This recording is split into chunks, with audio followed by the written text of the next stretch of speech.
In the midst of the San Francisco Bay, shrouded in fog and mystery, lies an island known as Alcatraz. A solitary island steeped in stories, secrets, and a sense of intrigue that has captivated the imagination of many. This isolated chunk of land rising from the sea has a rich history that is as fascinating as it is eerie. Alcatraz is not just an island, it's a monument to a bygone era, a symbol of the strength and resilience of the human spirit, and a testament to the lengths we will go to preserve law and order. Its origin traces back to the mid-19th century, when it served as a military fortification, a bastion of defense against potential foreign invasions. As the years rolled on, the island underwent a dramatic transformation. The fort gave way to a prison, a place of confinement for those who dared to defy the law. Alcatraz became synonymous with the words maximum security. The island, once a symbol of defense, was now a symbol of punishment, a place where the most notorious criminals were sent to pay for their transgressions. Yet, even as a prison, Alcatraz held a certain allure. Its isolation, its starkness, and its impenetrability added to its mystique. Its reputation grew, fed by stories of those who were held within its walls and those who dreamed of escaping its confines. Today, long after the last prisoner walked its corridors, Alcatraz stands as a tourist attraction. Visitors flock to this island, drawn by the allure of its past, eager to walk the same floors once tread by infamous criminals.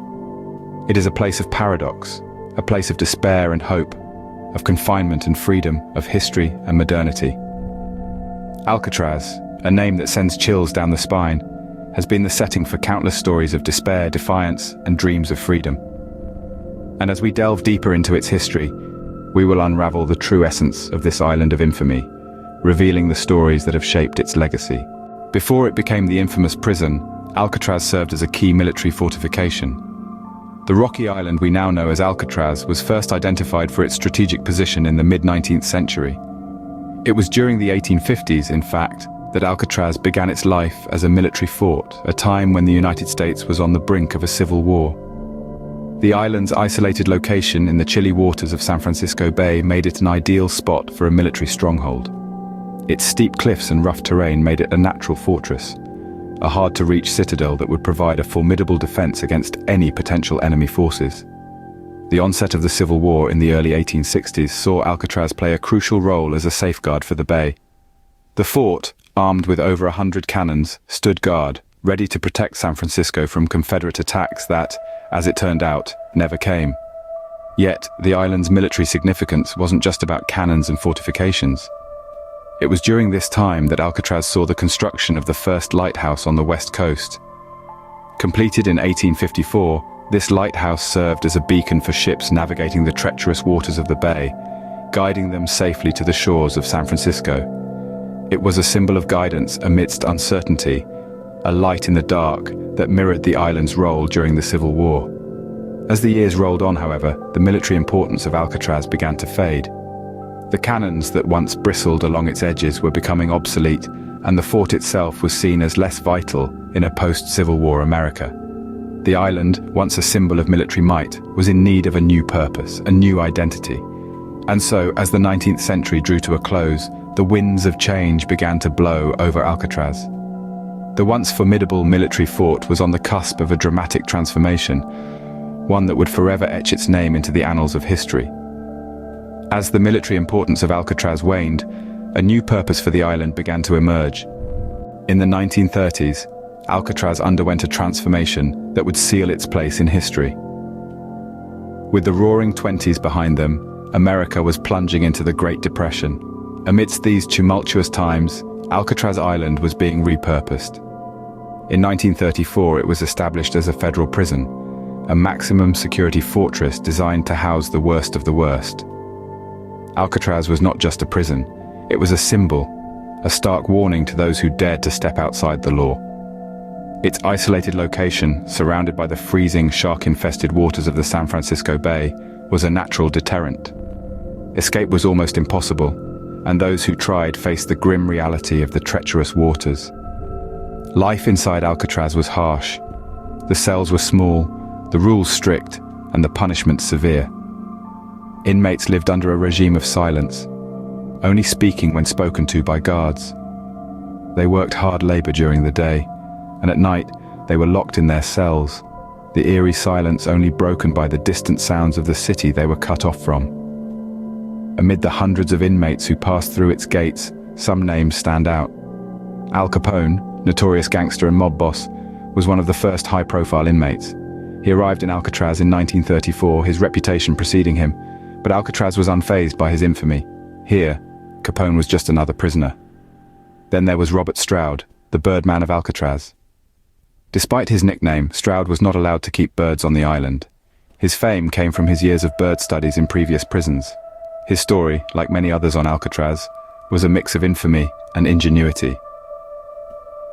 The walls of Alcatraz have witnessed tales of desperation, ingenuity, and the indomitable human spirit.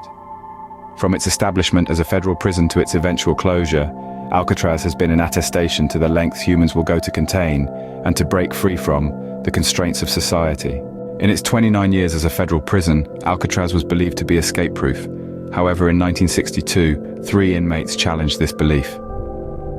The audacious escape of Frank Morris and the Anglin brothers is one that still captures the world's imagination 6 decades on. These 3 men, all serving time for bank robbery, found themselves in the harsh environment of Alcatraz and dared to dream of freedom. Using homemade tools and stolen materials, they painstakingly crafted dummy heads to fool the guards and dug a tunnel through the prison walls. Their meticulous planning and execution boggle the mind, even today. After months of preparation, the trio slipped away on the night of June 11, 1962. They left behind their dummy heads, complete with real human hair, and disappeared into the cold, treacherous waters of the San Francisco Bay. The next morning, when the guards discovered the ruse, a frantic search was launched. Despite the extensive manhunt involving multiple law enforcement agencies, the escapees were never found, leaving behind a mystery that continues to intrigue. The investigation that followed unveiled the ingenious escape plan, revealing the extensive network of tunnels, the makeshift raft, and the life vests crafted from raincoats.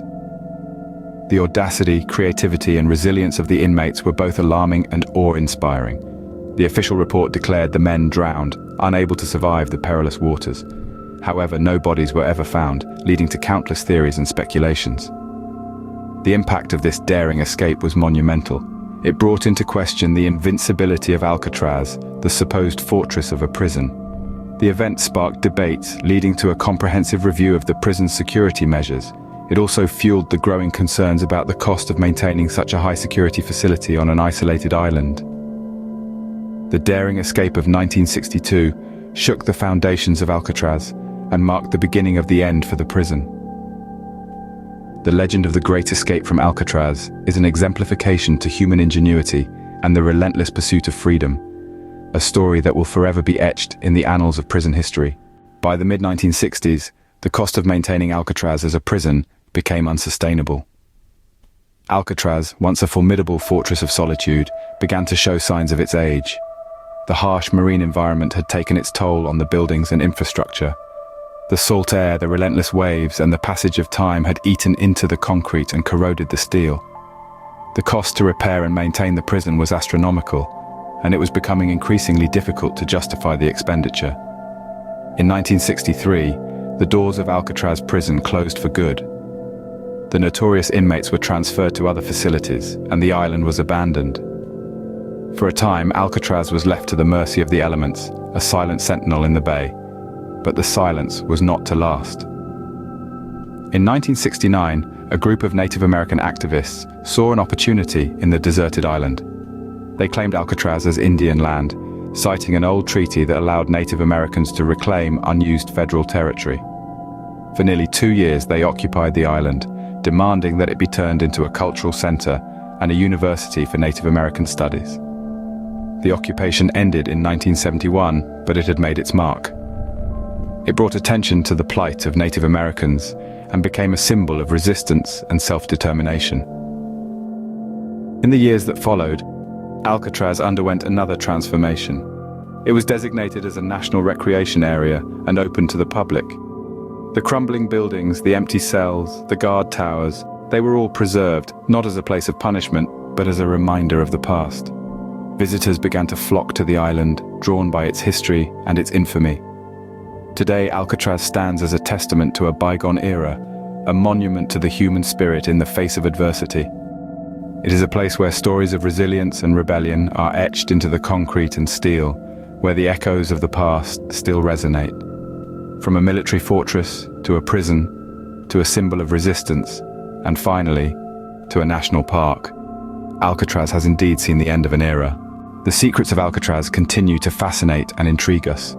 This rocky island, steeped in history and mystery, has been a symbol of isolation and inescapability, a beacon of infamy that has stood the test of time.